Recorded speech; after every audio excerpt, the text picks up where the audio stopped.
Hello from the Melody team. नमस्कार साथियों, मैं आपका दोस्त अशफाक अहमद और आप देख रहे हैं देशभक्त चैनल।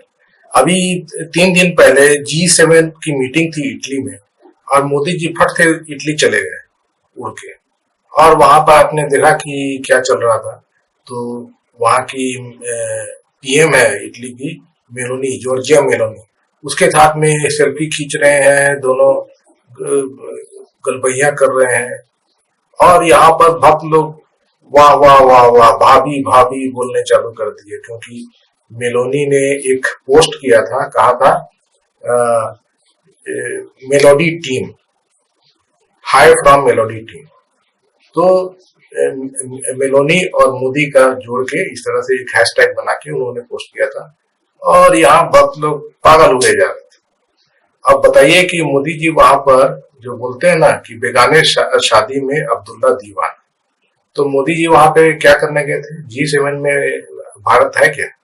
नहीं है। G7 जो है डेवलप्ड कंट्रीज का है, Canada, America, England, Spain, Italy, France, ऐसे तमाम जो देश है और जापान भी है। तो वहां पर भारत को एज ए गेस्ट बुलाया गया था, मेहमान, है ना। तो उनका तो कोई रोल था ही नहीं। तो मोदी जी जाके क्या करते हैं? तो वहां पर बस वही खेल कूद करके आ गए। वहां पे कुछ लाए हैं क्या? तो इतना पैसा खर्चा करके मोदी जी का विदेश दौरा जो होता है, कितने करोड़ लगते हैं आपको पता होगा। एक एक विदेश दौरा जो होता है 50 करोड़ से कम तो पड़ता नहीं। और ये कौन पैसा भरता है? गरीब जनता भरती है। तो अगर कोई विदेश जाता है तो वहां से कुछ लाना पड़ेगा ना। जैसे 50 करोड़ खर्चा किया तो 200-300 करोड़ कमा के लाए। तो मोदी जी तो जाते हैं बस खेल कूद करके आ जाते हैं। तो जितने भी विदेशी दौरे हुए हैं मोदी जी के 10 साल में, विदेशों में क्या पाया है? कुछ पाया है? अमेरिका जाते हैं, वहां पे क्या लेके आते हैं? बस वो हाउडी मोदी, हाउडी नमस्ते ट्रंप, यही सब मोदी जी करते हैं। उसे देश को क्या मिलता है? बदनामी बल्कि होती है कि वहां के चुनाव में यहाँ का प्रधानमंत्री जाके प्रचार कर रहा है एक कैंडिडेट का, और वो ट्रंप हार भी गया। तो जो जो जो बाइडन जो प्रेसिडेंट है, तो उनको तो गुस्सा आएगा ना, वहां की जनता भी गुस्सा आएगी कि इस तरह से कैसे कोई विदेशी आके और हमारा प्रचार करके चला गया एक नेता। ये तो बहुत ही गंदी बात है। और उसके बाद में मोदी जाते हैं तो कहीं से कुछ नहीं लाया, सब नुकसान ही किया। बताइए कौन से देश के साथ में अच्छे रिलेशन है? कौन सा हमारा एक्सपोर्ट बढ़ गया? कहीं से कुछ बढ़ गया है? कुछ भी नहीं बढ़ा है। जो पहले चलते आ रहा था उसमें भी सब कम होते जा रहा है। अमेरिका से जो एक्सपोर्ट है, अमेरिका को एक्सपोर्ट, वो घट गया। चाइना से जो है वो इंपोर्ट बढ़ते जा रहा है। चाइना का माल जो है पट गया हमारे देश में। हमारे जो लघु उद्योग है तबाह हो गए। और जो पड़ोसी आसपास के मुल्क है, देखिए मालदीव का क्या हाल है। मालदीव चाइना के गोदी में चला गया, जबकि वहां पर हमारी सेना तैनात रहती थी और अच्छे रिश्ते थे। भूटान जो है वो आंख दिखाता है, अब चाइना की बात करता है। नेपाल जो इतना अच्छा दोस्त था, उसको वो भी चाइना के साथ में हाथ मिलाता है और मोदी जी को आंख दिखाता है। और अभी तो हद हो गई कि उन्होंने एक स्टैम्प निकाला, उसमें हमारा भारत का हिस्सा हम अपने क्षेत्रफल में दिखा दिया था। बांग्लादेश से वही हाल है। सभी जितने भी देश हैं आसपास के, तो सबसे दुश्मनी पाल कर रखे हैं। चाइना घुसते जा रहा है, श्रीलंका में पोर्ट पे अपना कब्जा कर लिया है। वहां से वो कभी भी हमारे देश में हमला कर सकता है।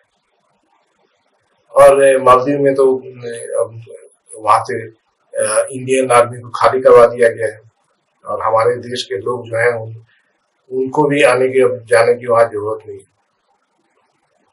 तो जितने भी देश है आसपास में, वहां पे सब जगह मोदी जी ने रिश्ते खराब किए। और चाइना का आपको पता ही है, चाइना हमारे देश में घुस के बैठ गया है। 4000 स्क्वायर किलोमीटर से ज्यादा जगह लद्दाख में ले चुका है, अरुणाचल में भी गांव बसा चुका है। तो मोदी जी आप बोलते हैं, ऊपर से मोदी जी बोलते हैं कि ना कोई घुसा था ना घुसा है, और क्लीन चिट दे देते हैं चाइना को। तो चाइना जाके विदेशों में बोलता है कि हम तो घुसे ही नहीं है, मोदी जी तो खुद बोले।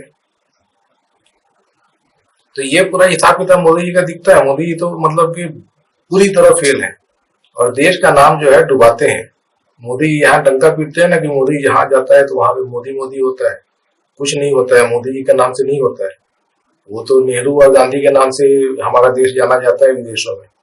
तो यहाँ से कोई जाता है तो वही नेहरू या गांधी का के ही द्वारा कोई जा रहा है। तो इसीलिए जो भी कुछ अगर दिखता है मोदी जी के साथ में तो नेहरू गांधी जी की वजह से। देश का नाम है, लोग जानते हैं उनको। अब मोदी जी जाते हैं तो नाक कटा के आते हैं।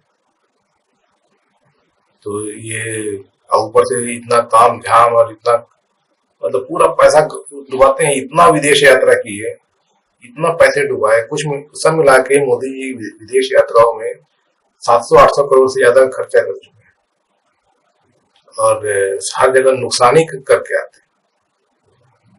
तो यहाँ भी देखिए तो इटली में गए हैं तो उनको पहली बात तो मालूम है कि वहां कुछ इंडिया का है नहीं।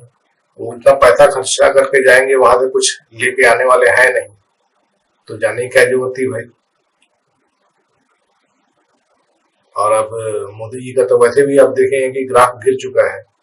तो यहाँ भी डुगडुगी अब पीटने से काम चलेगा नहीं। पहले दिखाते थे मोदी जी की डंका बजा रहे हैं, विश्व गुरु बन गया है। तो कुछ लोग जो थे वो इस चक्कर में पड़ जाते थे। अब तो कोई चक्कर नहीं है ना। अब तो मालूम चल गया है कि मोदी जी जो है वो अब जाने वाले हैं, कभी भी वो जा सकते हैं, क्योंकि खुद भाजपा नहीं चाहती है। भाजपा आरएसएस मोदी जी को हटाने के चक्कर में है, क्योंकि मोदी जी अब जो है डूबता जहाज है। वो खुद अपना चुनाव नहीं जीत सकते हैं, दूसरों का चुनाव जितवा नहीं सकते हैं और भाजपा को का ग्राफ नीचे ही जाएगा जब तक मोदी जी है। उनकी जगह कोई और आए तो फिर ग्राफ फिर उठाने की कोशिश की जाएगी भाजपा के अंदर। तो ये पूरा हिसाब किताब है। और मोदी जी जो है वो बोलते हैं ना, दिल है कि मानता नहीं, वही हाल है। तो अभी कांग्रेस की नेत्री जो मीडिया चेयरमैन है सुप्रिया श्रीनेत, उन्होंने तो जम के लताड़ लगाई है। मोदी सवाल पूछे कि वहां पे गए तो वहां पे आप क्या क्या लेके आ रहे हैं, वहां पे आपको जाने की जरूरत क्या थी। और ये जो मेलोडी वाला जो चक्कर चल रहा है ये सब बंद किया जाए, इसकी जरूरत नहीं हमारे देश। तो मोदी जी का जो है वो खेल खत्म है। अब जो भी कुछ बचा कुचा, जैसे बोलते हैं ना कि कोई लौ जो है, जो आग जो बुझने के पहले लौ फड़कती है, तो वही मोदी जी के कुछ कुछ फर्क पड़ा रहा है।